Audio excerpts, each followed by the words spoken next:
तो हेलो मेरे प्यारे दोस्तों, कैसे हैं आप सब। उम्मीद करता हूँ आप सब बहुत अच्छे होंगे और आपका हमारे चैनल पर विजिट करने के लिए बहुत बहुत धन्यवाद। आपको पता है कि ये हमारा सेकंड चैनल है। अगर आपको बॉटनी या जूलॉजी से संबंधित वीडियोस देखनी है तो आप हमारे पहले चैनल यानी कि सन्नी फॉर एवरीथिंग पर जाकर देख सकते हैं। इस पे सिर्फ और सिर्फ आपको केमिस्ट्री की वीडियो प्राप्त होगी।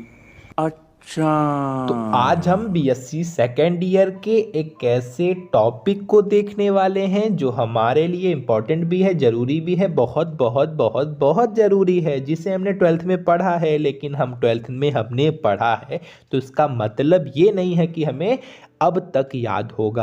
और अगर याद होगा तो बहुत अच्छा, लेकिन अगर नहीं याद होगा तो हम ट्वेल्थ के ऊपर टालेंगे बिल्कुल नहीं। हम उसे इस वीडियो में अच्छे से क्लियर करेंगे और कुछ ना समझ में आए तो धैर्य को बनाए रखिएगा। 2-3 वीडियो में पूरी टॉपिक क्लियर हो जाएगी और चैप्टर बहुत इम्पॉर्टेंट है। पिछली साल ही 3 से 4 क्वेश्चन तो बस आईयूपीएससी से पूछे गए थे, आईयूपीएससी से। बाकी तो सब छोड़ ही दीजिए। सो ध्यान लगा के अपने 5 से 6 नंबर उठा लीजिए, बस एकदम किडनैप कर लीजिए। और बहुत सिंपल है, एमओटी की तरह, बाकी की तरह वो भी देखने में कठिन लगते हैं, लेकिन बाहर से जब अंदर जाएंगे ना सब सिंपल हो जाएगा। तो आइए स्टार्ट करते हैं। तो आज हम देखेंगे वर्नर्स थ्योरी के बारे में। हम ऐसा क्यों कर रहे हैं कि इसी को देख रहे हैं, क्योंकि ये रहा आपका सिलेबस का जो पहला टॉपिक है वो मुझे जो दिख रहा है वो वर्नर थ्योरी है। सो मैं इसे स्टार्ट कर रहा हूँ। इसमें कुछ चीज़ें ऐसी आएंगी जो आपको समझ में शायद ना आए, और आ भी सकती हैं। अगर ट्वेल्थ का कुछ भी याद होगा तो आएंगी, और अगर एक बार को ना आए, मान लेते हैं ना आए, तो बिल्कुल रिलैक्स रहिएगा, क्योंकि आगे चल के आपको सब क्लियर हो जाएगा। ठीक, अब आप बात करते हैं वर्नर्स थ्योरी की। तो सन 1823 में यानी कि 1823 में स्विस के, या स्विस मतलब स्विट्जरलैंड के महान साइंटिस्ट अल्फ्रेड वर्नर ने कॉम्प्लेक्स कंपाउंड या कोऑर्डिनेशन कंपाउंड की स्ट्रक्चर और इन कंपाउंड्स के मेकिंग को समझाने के लिए बहुत पढ़ाई उढ़ाई करने के बाद अपने विचार को प्रेजेंट किया, जिसे हम वर्नर थ्योरी के नाम से, वर्नर्स थ्योरी के नाम से जानते हैं, यानी कि वर्नर के सिद्धांत के नाम से जानते हैं। अब आगे सुनिए, इस सिद्धांत के ही लिए उन्हें नोबेल प्राइज़ भी दिया गया। साथ ही साथ इन्हें फादर ऑफ कोऑर्डिनेशन केमिस्ट्री के नाम से भी जाना जाता है। ठीक है, अब सुनिए, किसी कोऑर्डिनेशन कंपाउंड में मेटल या मेटल एटम में, जो भी कह लीजिए, 2 प्रकार की वैलेंसी शो होती है। ठीक है, किसी कोऑर्डिनेशन कंपाउंड में या कोऑर्डिनेशन कंपाउंड के मेटल में या मेटल एटम में 2 तरीके की वैलेंसी शो होती है। कौन कौन सी? एक आपकी पहली और दूसरी आपकी दूसरी। इसके कहने का मतलब है, एक आपकी प्राइमरी वैलेंसी और एक आपकी सेकेंडरी वैलेंसी, प्राथमिक संयोजकता और द्वितीयक संयोजकता। अच्छा, एक लोग की ढिठाई देखिए, पिछली वीडियो में मेरे को व्हाट्सएप पे कमेंट करके कह रहा है कि आप इतने खुश क्यों रहते हैं। अरे भाई साहब, काहे नहीं रहना खुश यार। ऐसे मायूसी से पढ़ेंगे तो क्या समझ में ज़्यादा आ जाएगा? तो खुशी से पढ़ लीजिए, क्या पता थोड़ा मोड़ा फर्क पड़ ही जाए। तो इसी वजह से मेरी भी आपसे राय यही है कि थोड़ा खुश रहा करिए, थोड़ा तो रहना ही चाहिए। बेवजह खुश रहिए ना, कोई वजह मिलेगी तो ही खुश रहेंगे। दुखी रहने के लिए 1000 वजह है, खुश रहने के लिए हम काफ़ी नहीं हूँ। तो मेरी खुशी में शामिल होके ही खुश रह लीजिएगा। छोड़िए, बहुत अच्छा इंसान था जिसने मेरे को व्हाट्सएप पे कमेंट किया। तो चलिए अब हम इसे देखते हैं। इसका कहना था कि प्राथमिक जो संयोजकता होती है वो आयनिक होती है, तथा सबसे मेन बात कि ये निगेटिव आयन के द्वारा संतुष्ट होती हैं, यानी कि निगेटिव आयन के द्वारा सेटिस्फाइड होती हैं। बात समझ रहे? यही सबसे मेन लाइन है। और जो आपकी जो सेकेंडरी वैलेंसी होती है वो आपकी न्यूट्रल और निगेटिव दोनों आयनों के द्वारा संतुष्ट हो जाती है। ये मेन लाइन है जो आपको समझने में हेल्प करेंगी। अब आप पहचानेंगे कैसे कि कौन आपका निगेटिव है, कौन आपका उदासीन है। ठीक है, मेन बात है। और कौन आपका धनात्मक है यानी कि पॉजिटिव है। तो इसके लिए आपको एक चार्ट दिया जाएगा। अभी बिना किसी टेंशन के सिर्फ रट्टा मारिए, ये कहना सही होगा। अभी सिर्फ आप समझने की कोशिश कीजिए, और अगर आप जानते हैं कि हाँ कि कौन सा आयन उदासीन है, कौन सा पॉजिटिव है कौन सा निगेटिव है, तो क्या कहने, कुछ कहने ही नहीं। और अगर आप नहीं जानते हैं तो बिल्कुल रिलैक्स रहिए, जान जाएंगे आगे। आगे सुनिए, किसी यौगिक की जो प्राथमिक संयोजकता होती है, किसी भी कंपाउंड की प्राइमरी जो वैलेंसी होती है वो ऑक्सीडेशन स्टेट से संबंधित होती है, और जो सेकेंडरी वैलेंसी होती है वो उसकी कोऑर्डिनेशन नंबर से संबंधित होती है। अब आप कहेंगे कि दोनों क्या है, अगर आपको पता होगा कि कोऑर्डिनेशन नंबर क्या है तो अच्छी बात है, नहीं पता होगा तो पता चल जाएगा। रिलैक्स रहिए, अभी सिर्फ रट्टा मारिए, ठीक है, समझ में आएगा। ऑक्सीडेशन स्टेट तो आपने नाम सुना ही होगा। कोऑर्डिनेशन संख्या भी वही होती है जो आपको अभी आईपीएससी में काम भी आएगा, और पेपर में कोऑर्डिनेशन नंबर भी पूछ दिया जाता है कि इस कंपाउंड का कोऑर्डिनेशन नंबर क्या है, ठीक है, कोई डाउट नहीं है, सब काम आएगा, सब काम आएगा, मिलेगा मिलेगा। रुक जाइए, आगे सुनिए, आगे क्या कहना है। जो भी कोई कंपाउंड होता है जो उसके अंदर मेटल होता है, यानी कि मेटल एटम होता है, वो चाहता क्या है, वो ये चाहता है कि वो दोनों प्रकार की वैलेंसी को सेटिस्फाइड करे, ठीक है, उसकी चाहत पर्सनली यही होती है कि वो दोनों टाइप की वैलेंसी को सेटिस्फाइड करे। इसीलिए किसी यौगिक की जो प्राइमरी वैलेंसी होती है वो निगेटिव आयन को सेटिस्फाइड करती है, और उस यौगिक की जो सेकेंडरी वैलेंसी होती है वो निगेटिव, और या कह लीजिए निगेटिव या आपके न्यूट्रल, दोनों को संतुष्ट करती है, सेटिस्फाइड करती है। ये है इनका कहना, किसका, वर्नर थ्योरी का कहना है।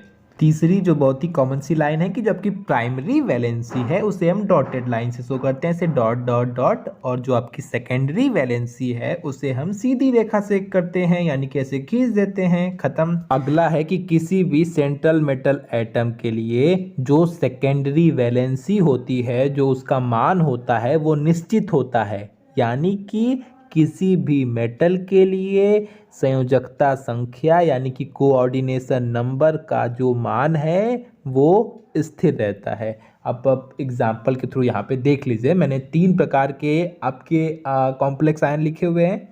अब इनका अगर आप कोऑर्डिनेशन नंबर की बात करेंगे तो इसमें भी 6 है, इसमें भी 6 है, इसमें भी 6 है। अब बात होती है कि कोऑर्डिनेशन नंबर क्या है। कोऑर्डिनेशन नंबर वो होता है जो सेंट्रल मेटल एटम से जुड़े होते हैं, उनकी संख्या को कहते हैं। तो यहाँ पे उनकी संख्या 6 है, यहाँ पे ये 5 और Cl का 1 6, यहाँ पे ये 4 Cl का 2 6, यानी कि सभी कंडीशन में जो क्या है, जो उनके सेकेंडरी वैलेंसी है उनका मान बराबर है। ये मैंने आपको यहाँ से समझा दिया। बाकी अब थोड़ा सा एग्जाम्पल के थ्रू आपको एक्सप्लेन कर देता हूँ। पेपर में जब भी पूछा जाता है तो वर्नर थ्योरी का नियम बताने के साथ साथ एग्जाम्पल को थोड़ा सा एक्सप्लेन करना होता है कि हाँ ऐसे इनका ये चीज़ें बनती हैं या इस तरीके से ये संतुष्ट कर रही हैं। मैं ज़रा सा एक्सप्लेन कर दे रहा हूँ, बाद में मैं इस थ्योरी को और अच्छे से एक्सप्लेन करूँगा। अभी आपको शायद उतना अच्छा से ना समझ में आए, अगर ना आएगा तो मुझे बताइएगा, मैं बाद में इसे और अच्छे से एक्सप्लेन कर दूंगा। लेकिन अभी जितना आप समझ सकते हैं उस मेथड से बता रहा हूँ, आप इसे एक्सेप्ट करने की कोशिश करिएगा। देखिए नॉर्मली COCl3 6NH3 है, ठीक है ठीक है ठीक है ठीक है। NH3 क्या है आपका, NH3 आपका उदासीन है, न्यूट्रल है, पता होना चाहिए। जो Cl है वो आपका क्या है, वो आपका जो Cl है वो आपका निगेटिव आयन, यानी कि Cl के ऊपर माइनस चार्ज होता है, यानी कि निगेटिव है, ठीक।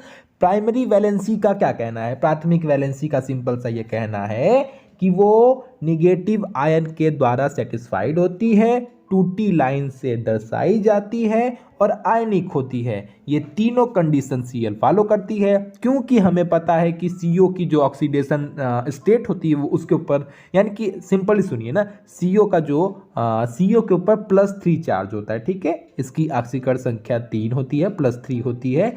तो ये यानी कि इसका कहने का मतलब है कि CO इलेक्ट्रॉन लेने के लिए, प्लस का मतलब क्या, लेने के लिए तैयार है। Cl के ऊपर माइनस चार्ज होता है, यानी कि Cl इलेक्ट्रॉन देने के लिए तैयार है, CO लेने के लिए तैयार है, क्योंकि प्लस का मतलब को पता है ना, प्लस का मतलब इसके अंदर इलेक्ट्रॉन की कमी, Cl का मतलब इसके अंदर इलेक्ट्रॉन ज्यादा, माइनस का मतलब अगर किसी चीज के ऊपर माइनस लगा होता है इसका मतलब ये है कि इसके अंदर इलेक्ट्रॉन एक्स्ट्रा है, प्लस लगा होता है इसका मतलब इसको इलेक्ट्रॉन चाहिए, इसके अंदर इलेक्ट्रॉन की कमी है।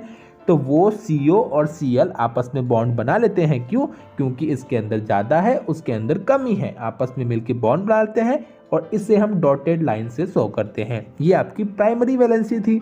और जो आपकी सेकेंडरी वैलेंसी है उसकी कोऑर्डिनेशन नंबर 6 है, यानी कि इस प्रकार जो 6NH3 है वो मतलब 6NH3 मॉलिक्यूल कोबाल्ट से जाके जुड़ जाते हैं और ऑक्टाहेड्रल शेप बना लेते हैं। यानी कि अगर NH3 मॉलिक्यूल की संख्या अगर 4 होती तब वो ऐसे में आके कौन सा शेप बनाते? टेट्राहेड्रल। और अगर उनकी संख्या 3 होती तो कौन सा शेप बनाते? तो वही स्क्वायर प्लेनर। आपको याद होगा ना हाइब्रिडाइजेशन, तो उसके अकॉर्डिंग।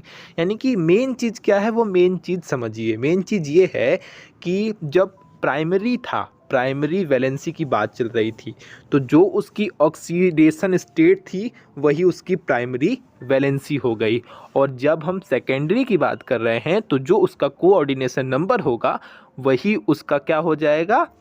Secondary valency. तो मेन बात क्या है, हमें ऑक्सीडेशन स्टेट और कोऑर्डिनेशन नंबर निकालना आना चाहिए। तो वो आप थोड़ा सा देख लीजिए, वो मैं आपको बता दे रहा हूँ। कोऑर्डिनेशन नंबर के बारे में मैंने आपको बताया था कि जो मेटल होता है, जो भी सेंट्रल मेटल एटम होता है, उससे जो भी लिगेंड जुड़े होते हैं उन्हीं की संख्या को हम कोऑर्डिनेशन नंबर कहते हैं। अभी फ़िलहाल में नॉर्मली जान लीजिए, बाद में आपको डिटेल में बताया जाएगा।